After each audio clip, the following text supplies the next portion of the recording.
I have a question Well, about you mentioned the natives. So we hear here that a lot of native culture was actually preserved. Could you tell us where, like, a native area, like where the native influence was preserved? Could you tell us that? If you go to the some more to the countryside, you'll get to meet some some Yeah, indigenous people. where, for example? So if you go to La Merced, La that's Merced. to the north, and is in the middle between the coast of Lima, Mm-hmm. sorry, of Peru, and the jungle of Peru. Jungle. Yeah, so it's more about like Incas and that stuff, because you think about you think of the jungle, and you just can picture how people would be. This is the city, for example, This is a city, and and so right if there, you go to the countryside, yeah, as you can see pretty easily and like very evidently, it's pretty green. As the hills are not that brown like in Lima, for example. It's full of just dirt, but here the hills and the mountains are full of green and trees and that stuff. You don't get to see many buildings as you would in, for example, in Lima because of that. Yeah. you notice that even like some places the roads are not even done like here. And honestly, like I actually like it. Usually, you can get pretty tired of the city once you get, for example, this place and you just go for a vacation. It's just pretty renovated and fresh, so to speak. I mean, but that's why I really like this place. I know that the Quechua language was preserved in Peru. Is it something that's prominent? Was it forgotten? In my opinion, that this language Quechua is basically dying. I mean, everybody knows about it, but not everybody speaks. Probably like 5% of the population, even less than that, I Less, guess. really. 3 or 2, yeah, they actually speak this language. That includes obviously speaking and understanding what you read and understanding how to actually write it too. So critically low. That's my opinion. I don't know like the exact statistics, but for example, in Lima, we don't. It's very hard and very rare to see someone who does speak this language like fully. Like who is fluent. But as you go to the countryside, for example, in La Merced, in this place, it is more plausible. It's yeah that you get to meet some more people that are fluent in this language. And then it's not only about this language too. Is there are like several others too, like for example, Aymara. But the Quechua is like the most common one. okay. Do you think that was mostly like a kind of a government influence or something like that people stopped learning, or just because it wasn't useful in society? I mean, I think like it is more about the yeah. I mean, how society progressed, or even the government. Like we were not taught in school about this language at all. I mean, Really? we know about the yeah. We are taught about the Inca history and the stuff, Machu Picchu, and the cultures that existed like long ago.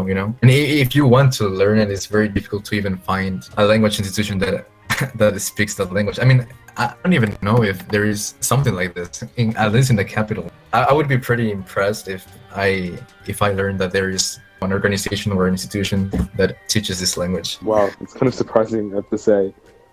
I guess on that note, though, kind of like there's a pattern in a lot of countries where there's like almost like a hierarchy where you have a lot of times the indigenous at the bottom, mostly people of color. You have then like mestizos in the middle, and usually people of European descent at the top. Is there anything resembling that in Peru? Any sort of like hierarchy in society? Yes, like sadly, I think indigenous people are seen well below, this pyramid or hierarchy. But if you see it from our perspective, these people, they carry the whole country, so to speak, because they are like the producers, the people that are in the farms and gather all the food, the bananas, and the cattle even, and they export it to the capital, for example, but they are basically disregarded in this matter. Yeah, sadly, we have this misconception about like these indigenous people that are very well below this hierarchy, but in reality, these are very important to the whole country, actually. This is Quechua, right? Is this something written in Quechua? This is the Uh, first Quechua writing. This is a language, not Spanish, hopefully. yeah, could be Aymara or another type of language, but most probably is yeah. Okay. Seems like a touristic place, like a cultural center. What's funny is that like this is probably first sign that we're looking for. We're full of signs everywhere, and this is probably the only sign that's not in Spanish that I saw. Oh, So oh wow! yeah, that's basically how. What is this? This is interesting. What is this mosaic? Probably you know the mestizo era. Conquest of Peru. So these are probably the Incas, and those were the Spaniards. Most probably, yeah. Wow. What do you think? What do you think of this, man? I mean, I think it's pretty beautiful. Look at that. Yeah, wow. So It definitely does not resemble Spanish art that I'm used to seeing. Yeah. So clearly a lot of influence from indigenous stuff, which is really beautiful. Another thing I want to kind of dig into is religion, because obviously, you know, most countries in the world, religion plays at least some sort of role. I guess religiously, what is Peru mostly? Is it more Catholic influenced, or tell us a little bit about that? Yeah, definitely Catholic influence. I don't know about other countries particularly, but Peru is like, I don't know, probably like 90 people are Catholics in there, right there. They are either Catholic, like active Catholic, or United Catholic. Interestingly enough, like in the school, we do something like it is called La Primera Comunión, so the translation would be like the first communion. I don't know if that's a thing like in other countries. You know, you just have to be baptized in this church, and yeah, it has to be Catholic, of course. You know, and you know, even like public schools do this.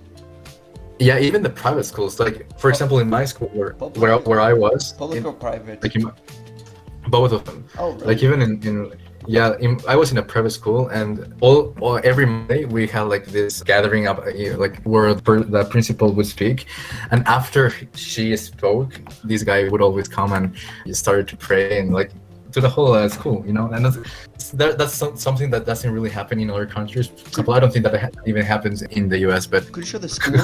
Could you show us the school real quick?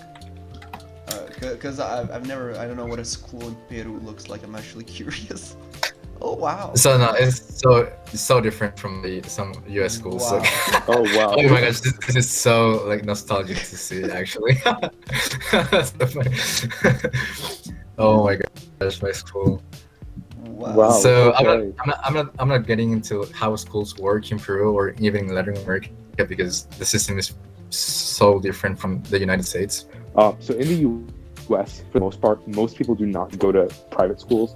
The vast majority of kids in the country go to public schools.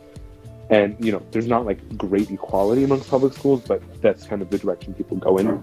Is that similar in Peru, or do more people go to private schools, or how does that really work in Peru?